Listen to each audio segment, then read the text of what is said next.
এসেছি একা যাব একা, সঙ্গে কেহ যাবে। আবার চলে যেতে হবে, ঠিক কিনা বলেন না? আমরা এসেছি একা, যাব দুইজন। কি কি এসেছি একা, যাব একা। এসেছি একা, যাব একা, সঙ্গে কেহ যাবে না। এসেছি একা, যাব একা, সঙ্গে কেহ যাবে না। সঙ্গে যিনি যাবে তিনি, তিনি শাহে মদিনা। এসেছি একা, যাব একা, সঙ্গে কেহ। তিনি তিনি তিনি হলেন আমার নবী, আল্লাহ রাব্বুল আলামিন এই পৃথিবীর জমিনে মানুষ এবং জিন জাতিকে বানাইছেন আল্লাহর ইবাদত করার জন্য, ঠিক কিনা? আমার আল্লাহ বলেন, মা খালাকতুল জিন্না ওয়াল ইনসা ইল্লা লিয়াবুদুন। আমি একমাত্র আমার ইবাদত বندگی করার জন্য মানুষ এবং জিন জাতিকে বানাইছি, ঠিক কিনা বলেন? আল্লাহর ইবাদত, আমার নবীজির শরীয়ত, আমার আল্লাহর হুকুম, নবীজির বিধান যারা মানতে পারবে, আল্লাহর হুকুম নবীর বিধান যারা মানবে, তারা দুনিয়াতেও ধনী, আখিরাতেও, জোরে বলেন আখিরাতেও। আল্লাহর নবী সাহাবায়ে কেরামদেরকে প্রশ্ন করেছেন, সাহাবীরা রে শোনো, বলো তো ধনী ব্যক্তি কারা? আমরা জবাব দেব, যাদের সম্পদ বেশি। কি বলেন? যাদের সম্পদ বেশি। আল্লাহর নবী বলেন, সাহাবীরা ধনী কারা? সাহাবায়ে কেরাম ডাক দিয়া বললেন, আল্লাহ তার ভালো, আল্লাহ তার রাসূলই ভালো জানেন। সুবহানাল্লাহ। ধনী কারা? আল্লাহ আর আল্লাহ রাসূলই ভালো জানেন। এবার আল্লাহর নবী বলেন, সাহাবীরা শোনো, ধনী হইল ওই ব্যক্তি রে যার নাকি হাসরের ময়দানে নেক আমল বেশি। হাসরের ময়দানে যার নেক আমল বেশি হবে সে হলো ধনী। সুবহানাল্লাহ বলেন। কিন্তু আমরা দুনিয়ার ধনী হইতাম চাই, আখিরাতের ধনী হইতে চাই না, ঠিক কিনা বলেন না? যদি আখিরাতের ধনী হইতে চাইতাম তাহলে ফজরের নামাজও মানুষ এক কাতার কেন হয় না? ঠিক কিনা বলেন না? ফজরের নামাজে একটা কাতার কেন মসজিদে পূরণ হয় না? লক্ষ কোটি টাকা দিয়ে দিয়েছেন, মসজিদ সুন্দর হবে, সুন্দর করেছে, কিন্তু এক ওয়াক্ত নামাজ মসজিদে এসে পড়ার আমাদের সময়। তাহলে আমরা কি দুনিয়ার ধনী হইলাম না আখিরাতের ধনী হইলাম? আমার আল্লাহ রাব্বুল আলামিন বলেন, যারা পাঁচ ওয়াক্ত নামাজের হেফাজত করতে পারলো না তারা দুনিয়াও শেষ, আখিরাতও। পাঁচ ওয়াক্ত নামাজ আমরা পড়তে পারবো কি পারবো না? আমি শুরুতে আমি আমলের আলোচনা একটু করে নিলাম, কারণ হলো আমাদের আমলের মধ্যে অনেক ঘাটতি রয়েছে, ঠিক কিনা বলেন না? আমাদের আমলের মধ্যে অনেক ঘাটতি রয়েছে।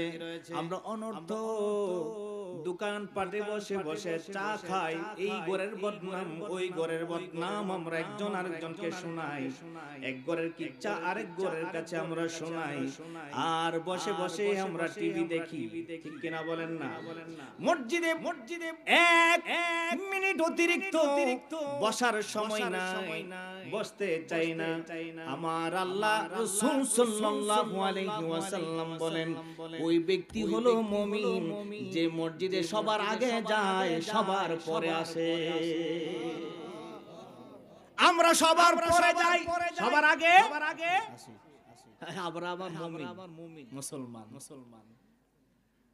হযরত মাওলানা আলী রাদিয়াল্লাহু তাআলা তিনি মসজিদে সবার আগে প্রবেশ করতেন, সবার পরে বের হইতেন। সুবহানাল্লাহ বলেন। হযরতে জিবরাইল সালাতু ওয়াস সালাম, হযরতে জিবরাইল আলাইহিস সালাতু ওয়াস সালাম আমার নবী দরবার আসার পরে আমার নবী বলেছেন, জিবরাইল গো, তোমার বয়স কত? জিবরাইলের বয়স কত? জিবরাইল বলেন, ইয়া রাসূলুল্লাহ নবী, আমি হিসাবটা বলতে পারবো না কত বছর, কিন্তু আমি একটা আইডিয়া দিতে পারবো। সুবহানাল্লাহ বলেন না। আমি একটা ধারণা দিতে পারবো। কি ধারণা? ইয়া রাসূলুল্লাহ, আমি সৃষ্টি হওয়ার পর থেকে আল্লাহ রাব্বুল আলামিনের কুদরতি হেজাবে ইলাহির মধ্যে, আল্লাহর কুদরতি হেজাবে ইলাহির চতুর্থ হেজাবে ইলাহির মধ্যে আমি একটা তারকা উদিত হইতে দেখতাম। সুবহানাল্লাহ বলেন না। ইয়া রাসূলুল্লাহ, ওই তারকাটা আমি উদিত হইতে দেখতাম। তারকাটা উদিত যখন হইতো ৭০,০০০ বছর পর একবার, সুবহানাল্লাহ বলেন না, বয়স ৭০,০০০ বছর একবার উদয় হয়। ইয়া রাসূলুল্লাহ, এই সূর্যটাকে আমি দেখলাম আমার সৃষ্টির পর, জন্মের পর ৭০,০০০ বছর পর এই সূর্যটা যখন ওঠে, আমি এই সূর্যটাকে ৭২,০০০ বার দেখেছি। উঠে কত বছর পর? আমরা বাংলাদেশের সূর্য উঠে কতদিন পর? ২৪ ঘন্টা ১২ ঘন্টা, একটা সময় নির্ধারণ আছে তো। কিন্তু জিবরাইল বলেন, আমি এই সূর্যটা দেখতাম ৭০,০০০ বছর পরে উঠে একবার ডুবে থাকে, আবার ৭০,০০০ বছর পরে উঠে। ইয়া রাসূলুল্লাহ, আমি এই সূর্যটাকে ৭২,০০০ বার উঠতে দেখেছি। আমাদের বাংলাদেশের পৃথিবীর কোন ক্যালকুলেটরে এই হিসাব মিলাইতে পারবে? এবার জিবরাইল বলেন, ইয়া রাসূলুল্লাহ, এই হলো আমার বয়সের আনুমানিক হিসাব। আমার নবী বলেন, আমার আল্লাহ রাব্বুল আলামিনের জালালিয়তের শপথ, আমার আল্লাহ পাকের কুদরতের শপথ দিয়া কইরে জিবরাইল, তুমি যখন এই সূর্যটাকে ৭০,০০০ বছর পর উদিত হইতে দেখলা, ৭২,০০০ বছর তুমি দেখছো, ৭২,০০০ বার তুমি দেখেছো। ও জিবরাইল, খোদার কসম করে বলি রে, এই সূর্যটা আমি আল্লাহর নূর হইয়াছিলাম। এই তারকাটা তুমি যেই তারকা আকৃতিতে দেখেছিলে, এটা আমি আল্লাহর চতুর্থ হেজাবে ইলাহির মধ্যে আল্লাহর নূর হয়েছিলাম। জোরে বলো সুবহানাল্লাহ। জিবরাইল বলে, তো আপনি তো আমার চেয়ে বেশি বয়স। সুবহানাল্লাহ বলেন না। এই জিবরাইল শুধু তাই না, যখন আদম নবীকে আল্লাহ সৃষ্টি করেন, আল্লাহর নবী যখন মাটি এবং পানির মধ্যে মিশ্রিত ছিল, আদম আলাইহিস সালামকে যখন আল্লাহ বানাবে, তার ১৪,০০০ বছর আগে আমার আল্লাহ আমার নূর বানাইছে। সুবহানাল্লাহ বলেন। এই নবীর উম্মত আমরা, কি বলেন না, এই নবীর উম্মত আমরা, যে নবী হাসরের ময়দানে কঠিন বিপদের সময় আমাদেরকে সুপারিশ করে জান্নাতে নিয়ে যাবে। সুবহানাল্লাহ বলেন না। আমরা নবীর সুপারিশের দরকার আছে কি নাই? জোরে বলেন, আছে কি নাই? আমরা তো গ্রামে একটা সমস্যা হয়ে গেলে তো আমরা সর্দারের কাছে যাই, বলো ভাই একটা শেষ করে দাও, আমার দরবারটা শেষ করে দাও। কি কোন? কই না। ঠিক হাসরের ময়দানে সমস্ত হাসরবাসীরা বেকার হয়ে যাবে। যখন এই হাসরের ময়দানে কঠিন সূর্যের তাপ যখন মাথা এই ৩ ইঞ্চি উপরে, কত ইঞ্চি? জোরে বলেন না, কত ইঞ্চি? মাথার ৩ ইঞ্চি উপরে সূর্য থাকবে। এখন কত ইঞ্চি উপর আছে? এরপরও তো যখন রৌদ্র লাগে আমরা দাঁড়ায় থাকতে পারি না। আল্লাহর নবী বলেন মাথার 3 ইঞ্চি উপরে যখন সূর্য থাকবে এই সূর্যের তাপে মানুষের মাথার মগজগুলো টকবক টকবক করে গলতে গলতে কারো হাঁটু পানি হয়ে যাবে, কারো কোমর পানি হয়ে যাবে, কারো বুক পানি হবে, কারো তুত্তির পানি হয়ে যাবে, কারো সাঁতারও হয়ে যাবে। সুবহানাল্লাহ সুবহানাল্লাহ। সমস্ত হাসরবাসীরা পেরেশান হয়ে যাবে, একজন আরেকজনকে বলতে থাকবে এই কঠিন সূর্যের নিচে কেমন করে আর কতদিন থাকতে হবে জানি না। হাসরের ময়দানে এমন কোন বান্দা আসেনি আল্লাহর দরবারে একটু সুপারিশ করে আমাদেরকে বিপদ থেকে উদ্ধার করে দিবে। সুবহানাল্লাহ বলেন না? সমস্ত হাসরবাসীরা একত্রিত হয়ে যাবে, সবাই একটা সিদ্ধান্ত নেবে। আমরা তো জানি হাসরের ময়দানে আল্লাহর নবীরা থাকবে। সুবহানাল্লাহ বলেন না? আল্লাহর নবীরা হাসরের ময়দানে থাকবে। চলো আমরা আদম নবীর কাছে যাই। সুবহানাল্লাহ কোন? চলো আমরা আদম নবীর কাছে যাই, দেখি আদম নবী আল্লাহর কাছে একটু সুপারিশ করলেনি আমরা মাফ পাওয়া যাই। আদম নবীর কাছে সমস্ত মানুষ যাবে, যাইয়া ডেকে ডেকে বলবে ওগো আবুল বাশার, আপনি তো সমস্ত মানুষের পিতা, আজকে কঠিন বিপদের সময়, আজকে আল্লাহর কাছে একটু সুপারিশ করুন না আমরা যেন উদ্ধার হয়ে যাই। আদম নবী বলেন লাস্তুলাহা, আমি আজকে আল্লাহর দরবারে সুপারিশ করার উপযুক্ত নয়। আপনি সমস্ত মানুষের পিতা হইয়া যদি এই কথা বলেন আমরা কার কাছে যাব? আদম নবী বলে তোমরা চলে যাও নূহ নবীর কাছে। সুবহানাল্লাহ বলেন। নূহ নবীর কাছে যাইয়া হাসরবাসীরা বলবে গো নূহ নবী, পৃথিবীর জমিনে আপনি তো শরীয়তের প্রথম রাসূল হিসাবে আপনি নাজিল হয়েছেন, পৃথিবীতে সর্বপ্রথম আপনি শরীয়তের রাসূল হয়ে আপনি এই পৃথিবীতে এসেছেন, আল্লাহর দরবারে আমাদের জন্য একটু সুপারিশ করবেন। নূহ নবী ডেকে ডেকে বলে লাস্তুলাহা, আজকে আল্লাহর সামনে দাঁড়িয়ে কথা বলার মতো উপযুক্ত দামি রাখি না। কারণ কি? কারণ হলো আমি নবী হইয়া আমার ছেলেটাকে আমি আমার ধর্মের ভিতরে রাখতে পারি নাই। আজকে যদি তোমাদের জন্য সুপারিশ করতে আল্লাহর সামনে দাঁড়াই, আমার আল্লাহ যদি ডেকে ডেকে বলে নবী হাসরের ময়দানে এত মানুষের জন্য তুমি সুপারিশ করতে এসেছো, কিন্তু তোমার ছেলেটাকে তুমি মানুষ করতে পারো নাই, আমি আল্লাহর সামনে লজ্জিত হয়ে যাব। আমি আল্লাহর সামনে দাঁড়ায় আজকে সুপারিশ করার মতো আমি ক্ষমতা রাখি না। তোমরা চলে যাও মুসা নবীর কাছে। একজন আরেকজনের কাছে পাঠাইতে থাকবে। সুবহানাল্লাহ বলেন। আমাদের সামাজিক রাষ্ট্রীয় জীবন একটা বিধানে রয়েছে, আমরা প্রথম মেম্বার সাহেবের কাছে যাই, তারপরে চেয়ারম্যান কাছে পাঠাই, চেয়ারম্যান সাহেব আমাদেরকে এমপি মন্ত্রীকে দেখায় দেয়, ঠিক কিনা?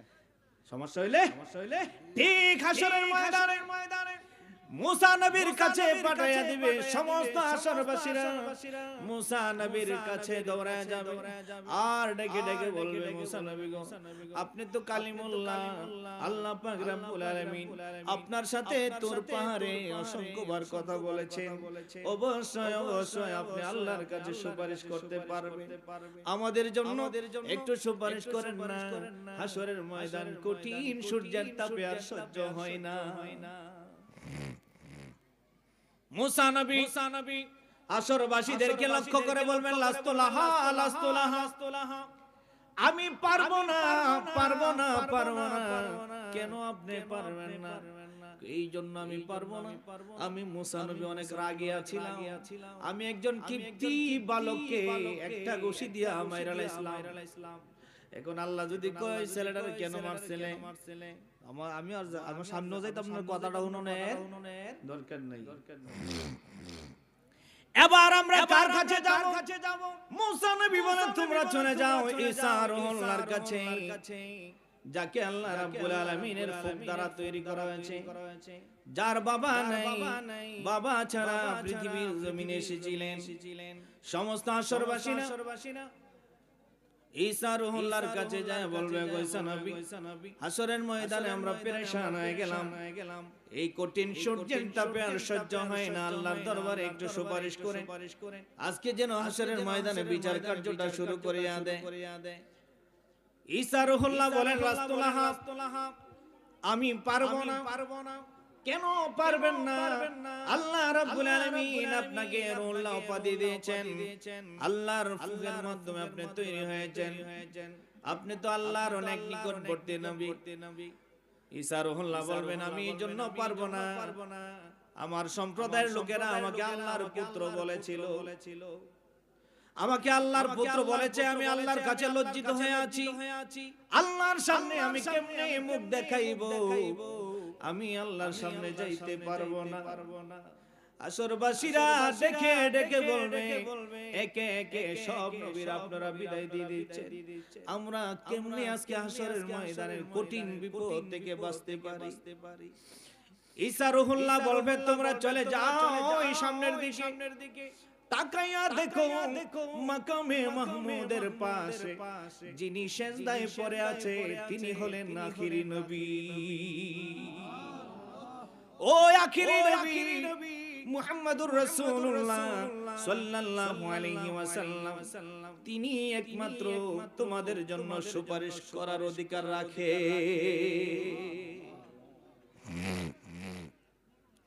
সমস্ত হাসরবাসীরা আমাদের নবীর কাছে যাইয়া যখন সালাম আনতে আনতে আমার নবীকে বলবেন, ইয়া রাসূলুল্লাহ, ইয়া হাবিবাল্লাহ, নবীজি হাসরের কঠিন বিপদ থেকে আল্লাহর দরবারে একটু সুপারিশ করেন, বিচার কার্য যেন শুরু হয়ে যায়, আপনি পারবেন আমাদেরকে উদ্ধার করতে? আমার নবী ডাকে বলেন, আনা লাহা, আমি পারবো আল্লাহর সাথে কথা বলতে। সুবহানাল্লাহ বলেন। আমার নবী মাকামে মাহমুদের নিচে আমার নবী সিজদায় পড়ে গেলেন। আমার নবী বলেন, আমি সিজদায় পড়ে আমি আল্লাহর প্রশংসা করতে থাকবো। আমার আল্লাহ আমাকে আল্লাহর গুণগান যতটুকু শিক্ষা দিবেন আমি ততটুকু প্রশংসা আমি সিজদার মধ্যে করতে থাকবো। আমি আল্লাহর কদম মোবারকে যখন সিজদায় পড়ে থাকবো, আমার আল্লাহ রাব্বুল আলামিন আমাকে ডাক দিবেন, সুবহানাল্লাহ। বুখারী শরীফের হাদিস।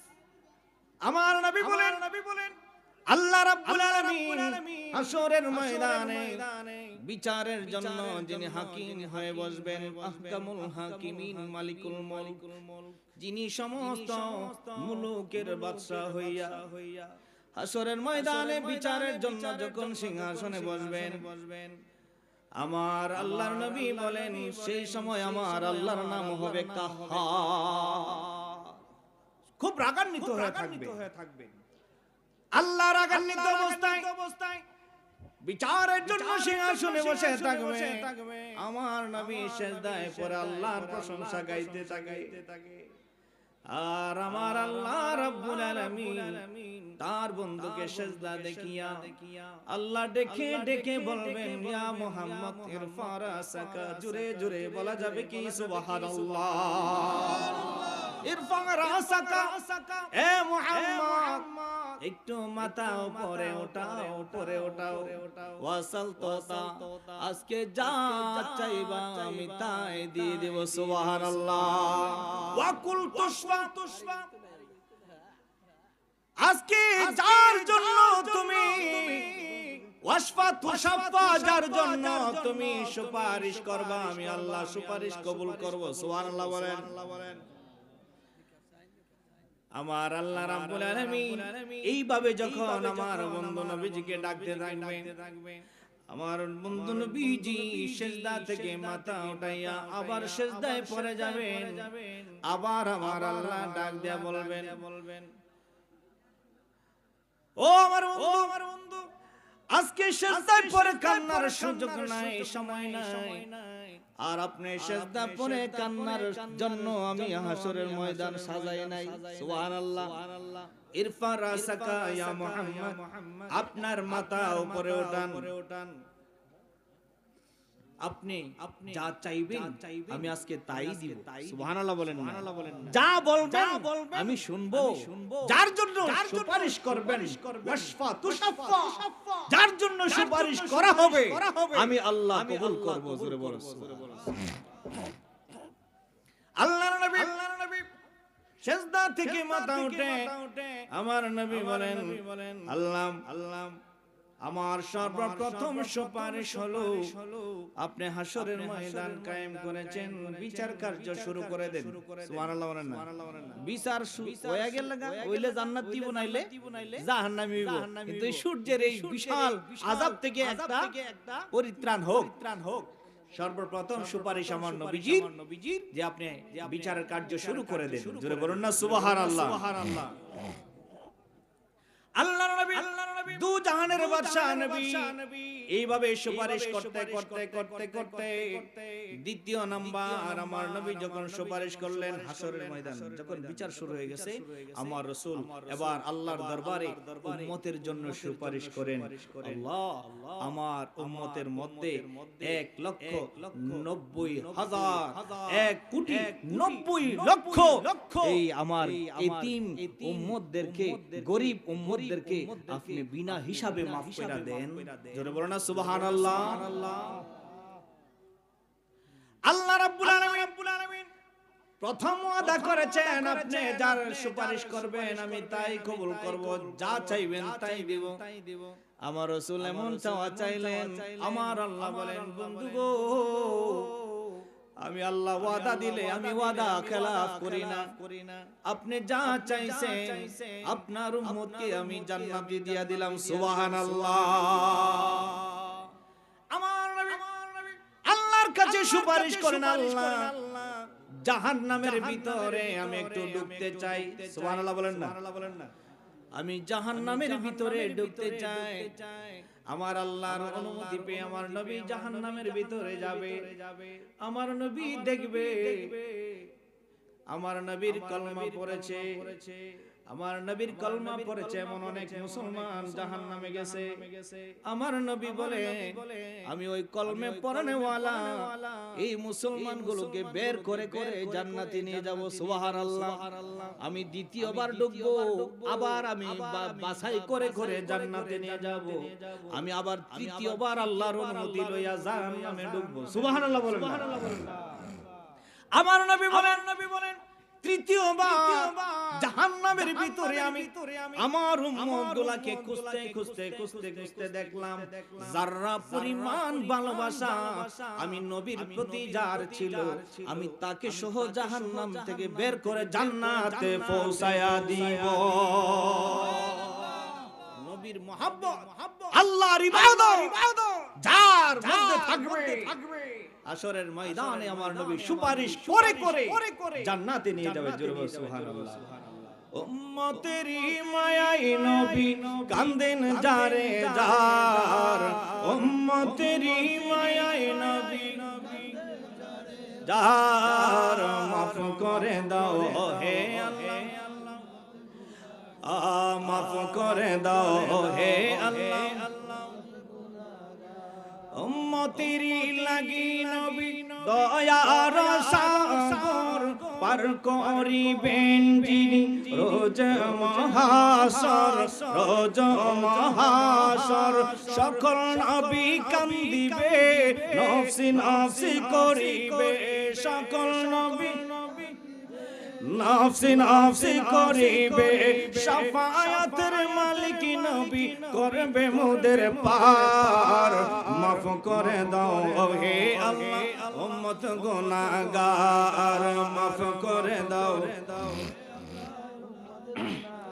যেই নবীজির কারণে সৃজিল দু জাহান, সেই নবীকে ভালোবেসে নীল লামকান, নীল লামকান। যেই নবীজির কারণে সৃজিল দু জাহান, সেই নবীকে ভালোবেসে নীল লামকান, নীল। আর পলসিরা দেখিয়া দিলেন নবী কান্দিয়া, পলসিরা দিলেন নবী কান্দিয়া। ওহে আল্লাহ উম্মত আমার কেমনে হবে পার, মাফ করে দাও ওহে আল্লাহ,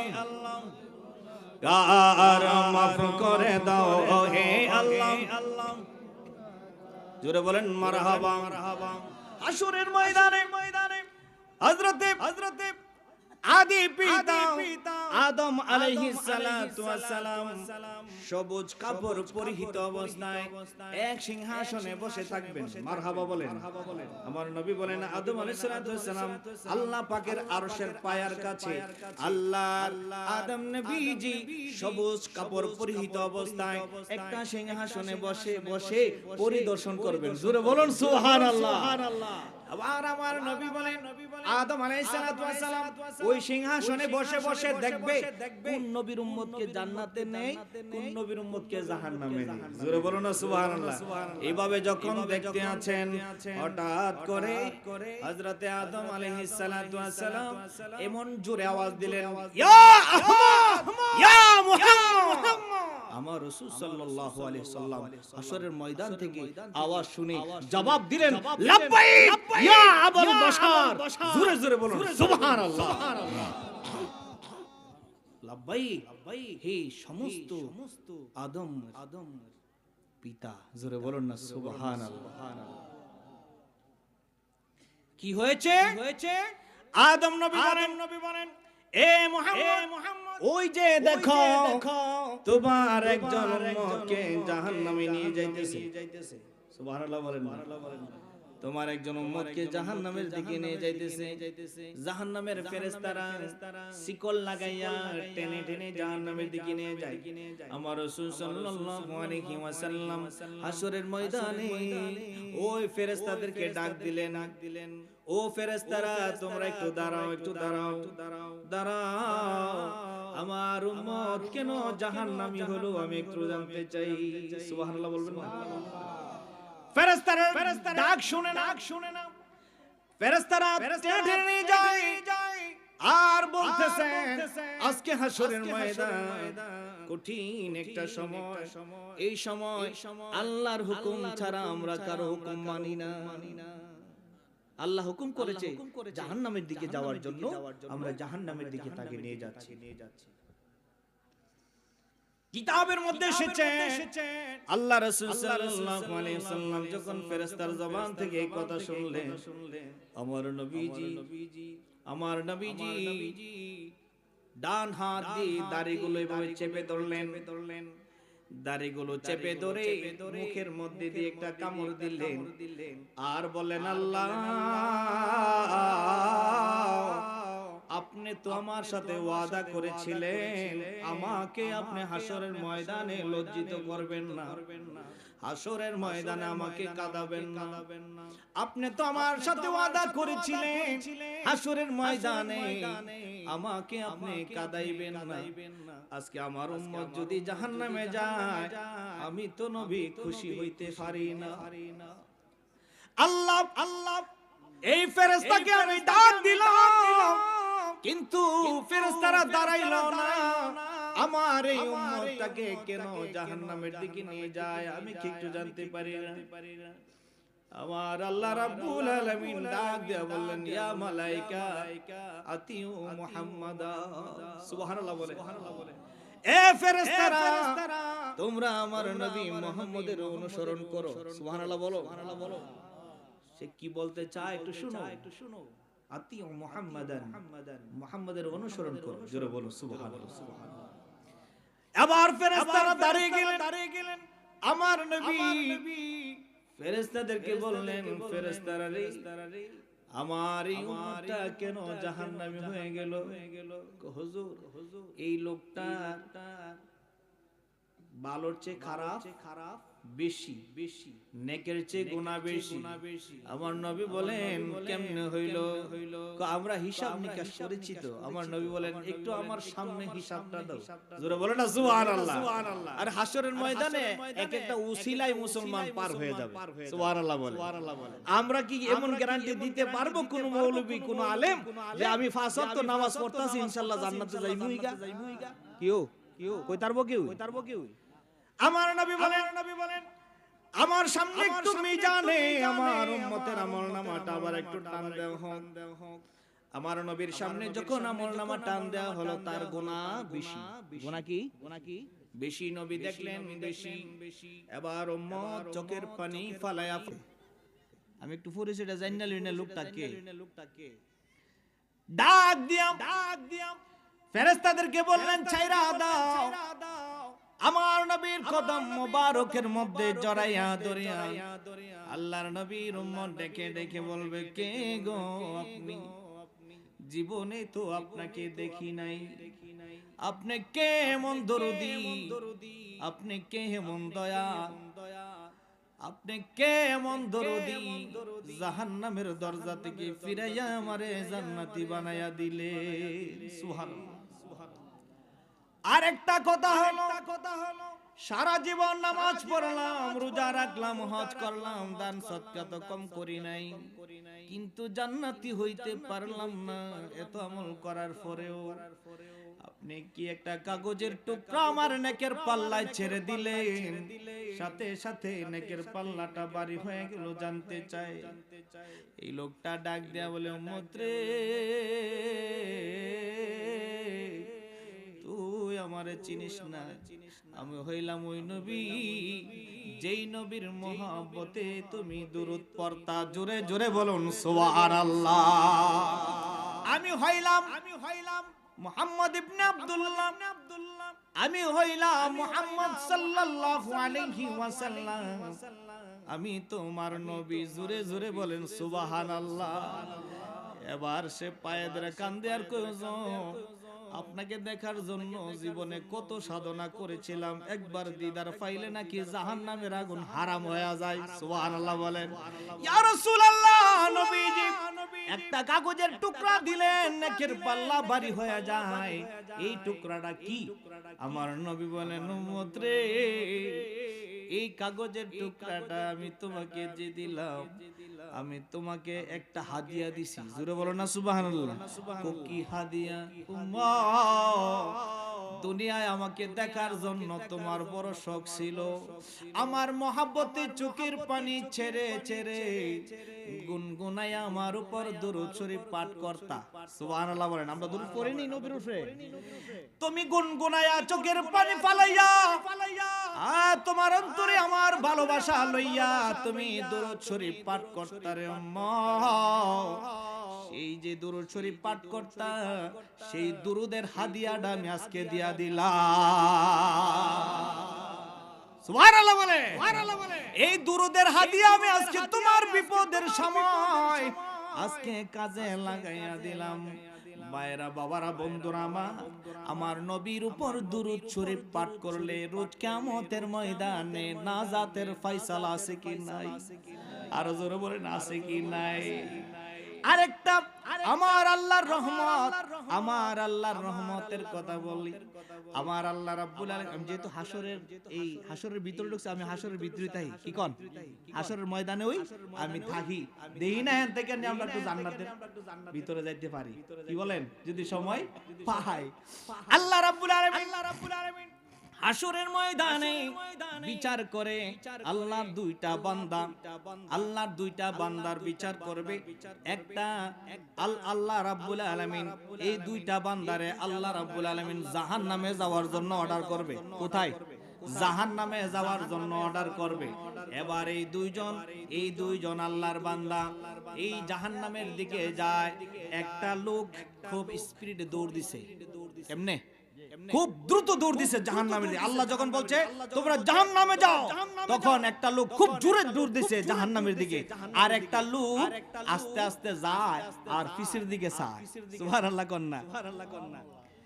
কিছুক্ষণ যাওয়ার পরে আমার আল্লাহ ডাক দিয়া কয় ফেরেশতারা রে, আমার এই দুইটা বান্দারে একটু থামা। সুবহানাল্লাহ কন্না। এই দুইটা বান্দার একটু থামাও, আমার কাছে নিয়ে আসো। আল্লাহর কাছে আল্লাহর সামনে এসে থরথর করে কাঁপতেছেন।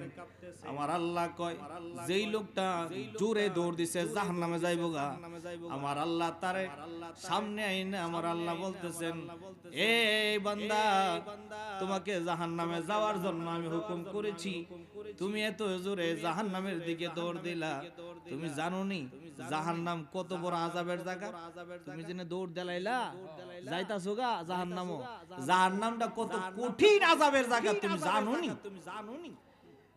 এই লোকটা ডাক দিয়া বলবেন, আল্লাহ, জাহান্নাম কত আযাব, কত কঠিন আমি জানি, আমি শুনেছি, তারপরও যে এত দূরে জুড়ে দৌড় দিলা, এই জন্য দিলাম দুনিয়ার জমিনে আপনার কত হুকুম অমান্য করেছি। দুনিয়াতে আপনার কত হুকুম অমান্য করেছি, আজকে হাসরের ময়দানে আপনি একটা হুকুম করেছেন, আমি কেমনে অমান্য করতাম? সুবহানাল্লাহ করনা। আপনি হুকুম করেছেন মাত্রই আমি দৌড় দিলাম। জাহান্নাম আযাবের জায়গা নাকি আরামের জায়গা আমার দেখার বিষয় নয়, আমি আজকে চাই আপনার হুকুম পালন করতাম। আল্লাহু আকবার। মালিক এমন মালিক, আর গোলাম এমন গোলাম। মালিক যদি বলে পানিতে যাও, গোলাম যদি পানিতে পড়ে। মালিক যদি বলে আগুনে যাও, গোলাম যদি আগুনে পড়ে, এই গোলাম দণ্ড হয়ে যায় মালিকের দরবারে। জোরে বল সুবহানাল্লাহ। ওই লোকটারে বলে, এ আমার বান্দা, তোমাকে জাহান্নামে যাওয়ার জন্য আমি হুকুম করেছি। কিছুক্ষণ যাওয়ার পর আবার আমার দিকে চাও, কারণটা কি? তুমি পিছনের দিকে ফিরে আমার দিকে তাকাও, কারণটা কি? এই বান্দা ডাক দিয়ে বলবেন, আল্লাহ, আপনি তো কালামে পাকের মধ্যে বলেছেন, লা তাকনাতু মির রাহমাতিল্লাহ, ইন্নাল্লাহা ইয়াগফিরু যুনুবা জামিআ, ইন্নাহু হুয়াল গাফুরুর রহিম। আল্লাহ, আপনি জাহান্নামে যাওয়ার জন্য আমাকে হুকুম করেছেন, আমি জাহান্নামের দিকে যাই, আর কিছুক্ষণ পর পিছনে আপনার দিকে তাকাই, এই জন্য কারণ আপনি তো বলেছেন, ও আমার বান্দারা, আমার রহমত থেকে তোমরা নৈরাশ হয়ো না। সুবহানাল্লাহ বলেন না। আমার রহমত থেকে তোমরা নৈরাশ হয়ো না। আমি আল্লাহ তোমাদের গুনাহগুলো মাফ করিয়া দেই। আমি আল্লাহ তোমাদের জন্য গাফুরুর রহিম।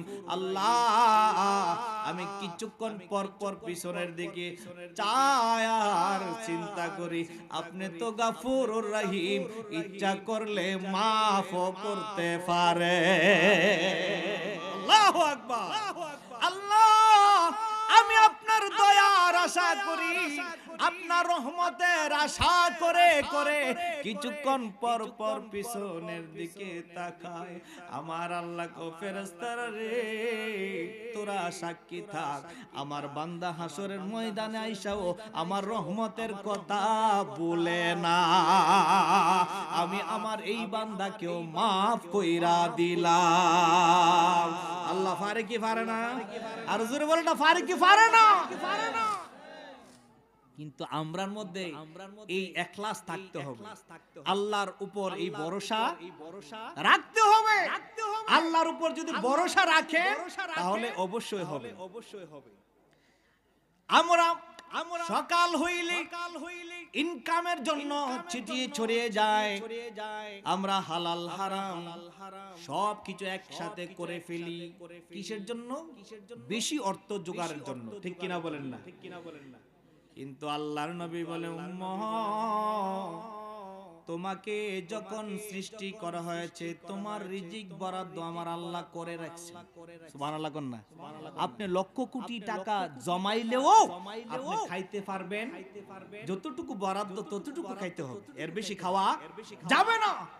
আল্লাহ বলেন এ আমার বান্দা, তোমাকে সৃষ্টি করার আগে আমি তোমার রিজিকটা আমি সৃষ্টি করছি। সুবহানাল্লাহ বলেন না? আমার রাসূল সাল্লাল্লাহু আলাইহি ওয়াসাল্লাম বলেন, উম্মত তোমরা এত কিছু খাবারের জন্য প্রস্তুতি রাখো, আবার পরের দিন খাওয়ার জন্য আগের দিন তুমি জমাই করে রাখো, কিন্তু তাকাইয়া দেখো একটা গাছের ডালের পাখির দিকে। সুবহানাল্লাহ কোন না?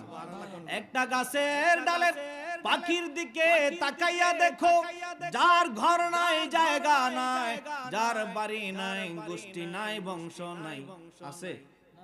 পশু পাখির কোন গোষ্ঠী আছে? বংশধর আছে? যদিও মা থেকে জন্ম নেই, কিন্তু সাবালেক হওয়ার পরে আর মা থাকে না। সাবালেক হওয়ার পরে মা থাকে না। আল্লাহর নবী বলেন একটা পাখির দিকে তাকাও, এই ডালের পাখিটা ফজর যখন হয়ে যায়, সুবহ সাদিক উদিত হয়, পাখিটা আল্লাহর জিকির করতে করতে ডাল থেকে উড়াল দেয়। সুবহানাল্লাহ বলেন? আল্লাহর জিকির করতে করতে ডাল থেকে উড়াল দেয়। এই উড়াল দিয়া যে জায়গার মধ্যে পাখিটা অবতরণ করে, সেই জায়গার মধ্যে আল্লাহ তার জন্য রিজিক বরাদ্দ করে রেখেছে। কিন্তু কোন পাখি একদিনের জন্য অনাহারে আবার গাছের ডালে ফিরে আসে নাই।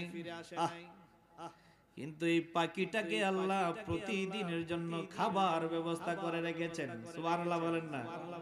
কিন্তু আল্লাহ কি আমরা শ্রেষ্ঠ জাতি মানুষ হইয়া কি আমাদের জন্য রিজিক রাখে নাই? জোরে বলেন না, রাখে নাই?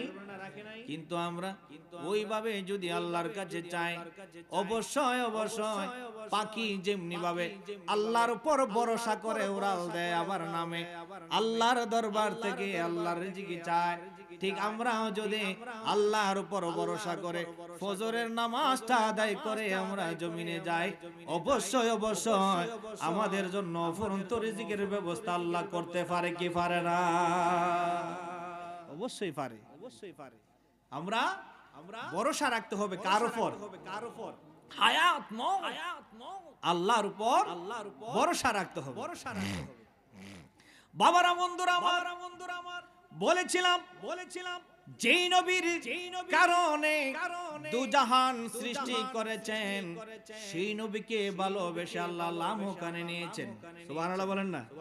কোথায় নিয়েছেন? লামকানে নিয়েছেন। বাবারা বন্ধুরা, আমার আল্লাহর নবীকে যখন সিদরাতুল মুনতাহার মধ্যে পৌঁছাইলেন জিবরাইল, কে পৌঁছাইছে? জিবরাইল বুরাক দিয়া যখন আমার নবীকে ওই সিদরাতুল মুনতাহায় পৌঁছাইলেন, তখন সিদরাতুল মুনতাহায় গিয়ে দেখলেন একেবারে সিদরাতুল মুনতাহার মধ্যে কাতার ধরে কিছু উট দাঁড়িয়ে আছে। সুবহানাল্লাহ বলেন না? কাতার বন্দী হয়ে উট দাঁড়িয়ে আছে। আমার রাসূল সাল্লাল্লাহু আলাইহি ওয়াসাল্লাম জিবরাইলকে বলেন, জিবরাইল এগুলা কি? বলতেছে হুজুর এগুলো হলো উট। কো উটের উপরে কি দেখা যায়? কো উপরে উটের উপরে বাক্স কি আছে? প্রত্যেকটা উটের উপরে এক একটা বাক্স আছে। আমার রাসূল সাল্লাল্লাহু আলাইহি ওয়াসাল্লাম কাছে গেলেন, গিয়ে বললেন, জিবরাইল এই বাক্সর মধ্যে কি আছে দেখো না। জিবরাইল বলেন, হুজুর বাক্সর মধ্যে তো তালা লাগানো। সুবহানাল্লাহ বলেন না? বাক্সর মধ্যে তালা লাগানো। আমার রাসূল সাল্লাল্লাহু আলাইহি ওয়াসাল্লাম বলেন, জিবরাইল তুমি বিসমিল্লাহির রহমানির রহিম বলে তালার মধ্যে ধরো, তালা খুলবে। জোরে বলেন না সুবহানাল্লাহ? সিদরাতুল মুনতাহার মধ্যে উটের উপরে বাক্সর মধ্যে তালা কি দিয়া লাগাইছে আমার নবী জানেন? কে জানাইছে? আল্লাহ। আমার নবীর কথা মতো জিবরাইল সালাম বিসমিল্লাহ বলে যখন তালার মধ্যে হাত দিলেন, বাক্সের তালা খুলে গেল। এবার বাক্সের ঢাকনা যখন উপরে উঠাইলেন, দেখলেন বাক্সের ভিতরে ডিম কি আছে? ডিম ভরা। আমার নবী বলেন জিবরাইল ভিতরে কি? হুজুর বাক্সের ভিতরে ডিম দেখা যায়, তো একটা ডিম ধরো দেখি।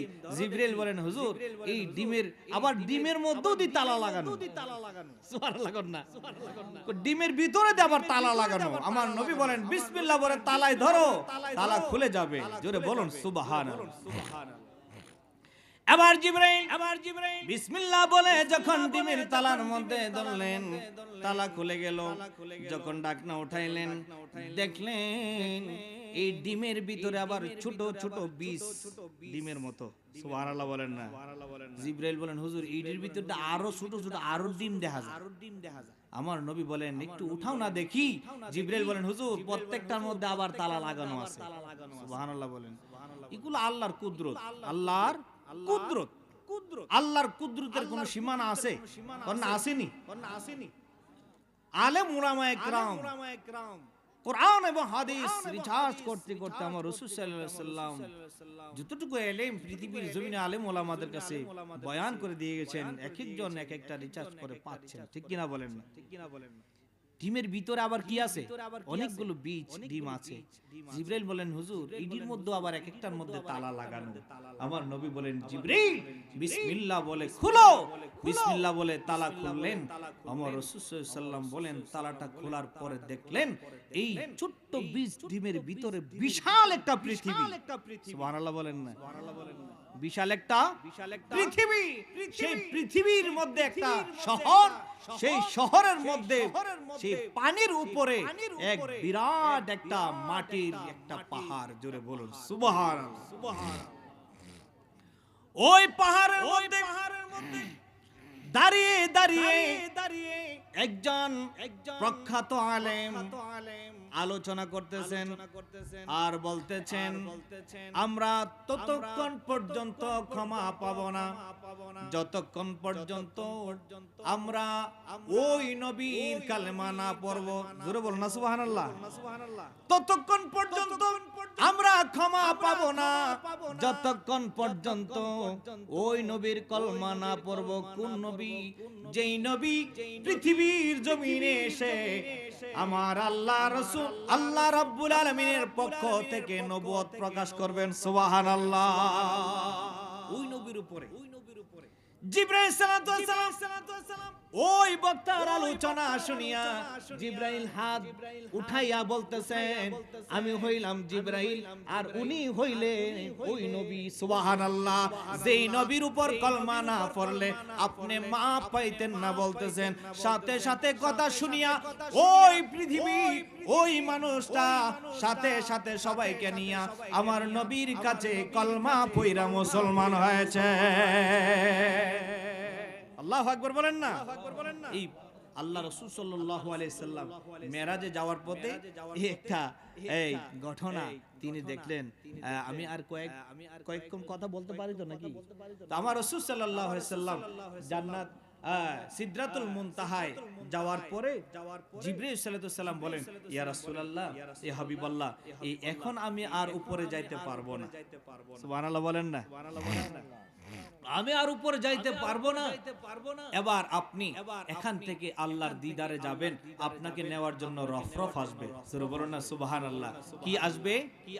সিদরাতুল মুনতাহায় গিয়ে জিবরাইল বলে কাঁদিয়া সামনে যেতে পারবো না আর ও গো রাসূলুল্লাহ, ইয়া রাসূলুল্লাহ, ইয়া হাবিবাল্লাহ, ইয়া রাসূলুল্লাহ, ইয়া হাবিব।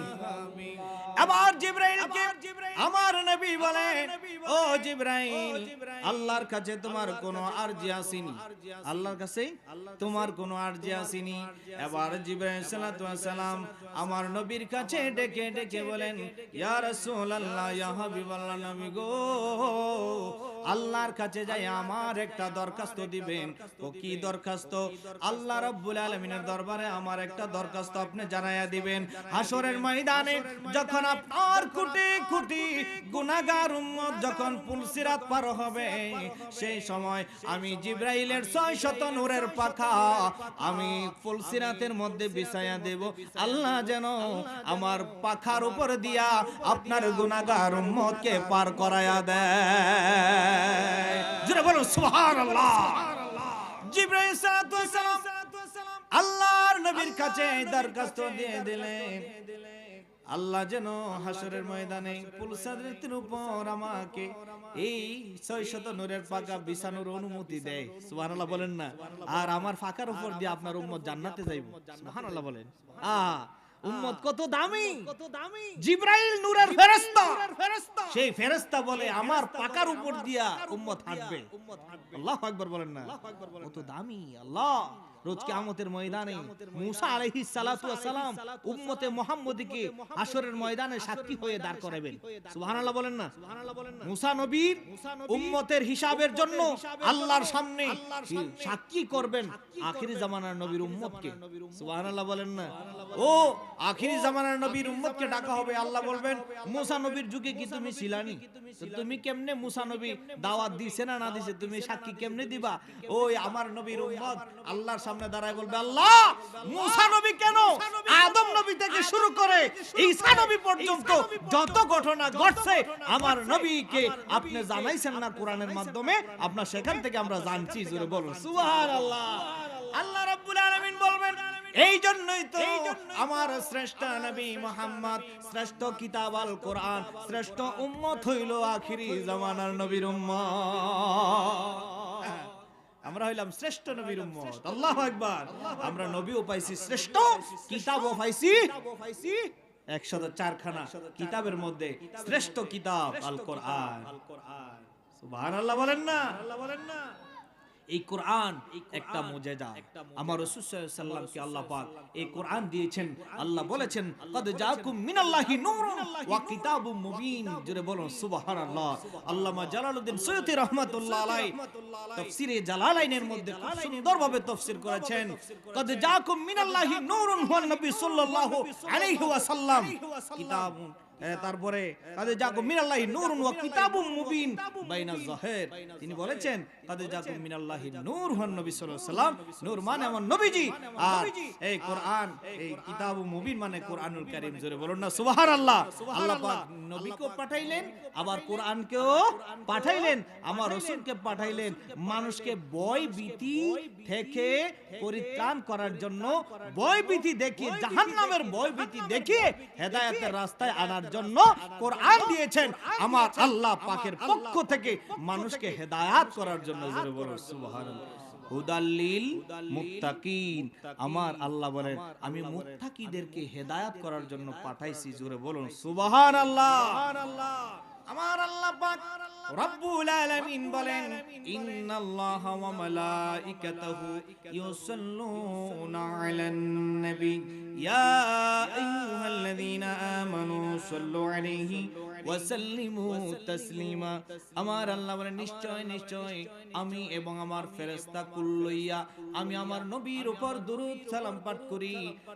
ইয়া আইয়ুহাল্লাযীনা আমানু, যারা তোমরা ঈমান এনেছো, সাল্লু আলাইহি ওয়া সাল্লিমু তাসলিমা, তোমরাও আমার নবীর উপর দরুদ সালাম পেশ করো। জোরে জোরে বলো সুবহানাল্লাহ। আমার নবীর উপর দরুদ সালাম পাঠ করার জন্য কে বলেছেন? আমি একটা কথা বলে শেষ করে দিচ্ছি। মুসা আলাইহিস সালাতু সালামের যুগে একজন লোক সমাজের মধ্যে খুব সবাই খারাপ জানতো। সবাই কি জানতো? খারাপ জানতো। এই লোকটা মারা যাওয়ার পরে ইডারে নিয়ে ডাস্টবিনে ফেলাই দিয়েছে। জানাজাও নাই, কাফন নাই, গোসল নাই, ইডারে ডাস্টবিনে ফেলাইছে। মুসা আলাইহিস সালাম তুর পাহাড়ে গেছে আল্লাহর সাথে কথা বলার জন্য। আল্লাহ বলেন, মুসা আজকে কথা হবে না। কেন? আমার একটা বান্দাকে ডাস্টবিনে ফেলাই দিয়েছে, তুমি জানো? তাকে গোসলও করাইলা না, তাকে কাফনও পরাইলা না, দাফনও করলা না, আজকে কোনো কথা নাই। যতক্ষণ পর্যন্ত তার গোসল করাইয়া, কাফন করাইয়া, জানাজা দিয়া দাফন না করবা ততক্ষণ পর্যন্ত তোমার সাথে কথা নাই। মুসা নবীকে আল্লাহ আপনি কি বলেন? লোকটা তো খারাপ। আমরা জানি লোকটা তো খারাপ, এই জন্য এটা ডাস্টবিনে ফেলাই দিছে। আল্লাহ বলেন তাড়াতাড়ি যাও। জোরে বলো সুবহানাল্লাহ। সেই লোকটা ডাস্টবিনে পড়ে আছে। মুসা আলাইহিস সালাতু ওয়াস সালাম এসে তাকে গোসল করাইয়া, কাফন পরাইয়া, তাকে জানাজা পড়াইয়া, দাফন করাইয়া এবার আল্লাহর সাথে কথা কয়, আল্লাহ বুঝলাম না খেলাটা আপনার, এই লোকটা সমাজের কাছে এত নিকৃষ্ট ছিল, খারাপ ছিল, এই লোকটার জন্য আপনার এত মায়া লাগলো, আমারে আবার ফিরাইয়া পাঠাইলেন, কারণটা কি? কি দ্বারা সে এত পাপ থেকে মাপ পায়া গেল? কারণটা কি? আমার রাসূল সাল্লাল্লাহু আলাইহি ওয়াসাল্লাম যখন হযরত মুসা আলাইহিস সালাম এই কথা বলেছেন, আল্লাহ পাক রব্বুল আলামিন বললেন, মুসা রে, আমি এই লোকটা যে পাপী আমি জানি। লোকটা কি? পাপী আমি জানি, কিন্তু একটা কাজ আমার ভালো লাগছে। সুবহানাল্লাহ বলেন না? কয়টা কাজ? একটা কাজ আমার ভালো লাগছে। যখন এই লোকটা তোমার তাওরাত কিতাব পড়তো, যখন তাওরাত কিতাব পড়তো, এই তাওরাত কিতাব পড়ার সময় যেখানে মুহাম্মদ নবীর নামটা আসতো, সে এই নামটারে চুমা খাইতো। সুবহানাল্লাহ। কি রে, এটা শেষ নবী আসবে, কিন্তু আমি দেখতাম না, এই মুহাব্বতে সে লইয়া আমার নবীর নাম মুবারকের মধ্যে চুমু খাইতো, আমার নবী উপরে দুরূদ শরীফ পাঠ করত। এই জন্য আমি মুহাব্বত, তার এই মুহাব্বত ভালোবাসা দেখা, আমার নবীর প্রতি মুহাব্বত আর দুরূদের কারণে আমি তার maaf কইরা দিলাম। জোরে বলুন না সুবহানাল্লাহ। আল্লাহ পারে কি পারে না? ও মুসা, আমি বেশি কিছু দেখলাম না, তার সারা জিন্দেগীর খারাপ কাজ একদিকে রাখলাম, আরেকদিকে আমার নবীজির প্রতি মুহাব্বত আর ভালোবাসা নিয়ে দুরূদ শরীফটা একদিকে রাখলাম। আমি দেখলাম তার নবীর উপরে এত ভালোবাসা থাকার কারণে আমি তার maaf করে দিলাম। জোরে বলো সুবহানাল্লাহ। ভাইরা, বন্ধুরা, বাবারা আমার, আমি আপনাদের সকলের হাত পায়ে ধরে আমি বলতে চাই, আমার মা বোনদেরকে বলতে চাই, সদা সর্বদাই আপনারা সদা সত্য কথা বলবেন। 5 ওয়াক্ত নামাজ অবশ্যই পড়তে হবে। সামনে আসছে মাহে রমজানুল মুবারক, রমজান মাসের রোজা রাখবেন এবং অন্যের হক নষ্ট করবেন না, অন্যের হক নষ্ট করবেন না। আল্লাহ যতটুকু আপনাকে দিয়েছেন ততটুকু নিয়ে আলহামদুলিল্লাহ বলে চলতে থাকেন। মা ফাতেমা খাতুনুজ জান্নাত, ফাতেমাতুজ জোহরা রাদিয়াল্লাহু তাআলা আনহার চেয়ে অসহায় এবং কম খাওয়ার মতন বাংলাদেশে এখন নাই। আমার নবীজির কন্যা খাতুনে জান্নাত মা ফাতেমাতুজ জোহরা রাদিয়াল্লাহু তাআলা আনহা একেবারে হালকা পাতলা চিকন ছিলেন। তিনি খাবার একেবারে কম খাইতেন, অর্থাৎ খানা আসলে খাইতেন, না খাইলে এমনি থাকতেন। সুবহানাল্লাহ বলেন না? গতকাল আমি কিতাবটা খুলে দেখলাম, হযরতে ফাতেমা রাদিয়াল্লাহু তাআলা আনহা আল্লাহর কাছে আরজ করতেছেন যে আল্লাহ, আপনি রাত্রটা এত ছোট দিলেন কেন? সুবহানাল্লাহ বলেন না? কেন? তিনি সারা দিনের কাজ শেষ করে রাত্রেবেলা ইমাম হাসান আর হুসাইন দুইজনকে ঘুম পাড়িয়ে তিনি সেজদায় যাইতেন। সুবহানাল্লাহ বলেন না? আমাদের মা বোনেরা কি সেজদায় যাইবো না মোবাইলটা লইব?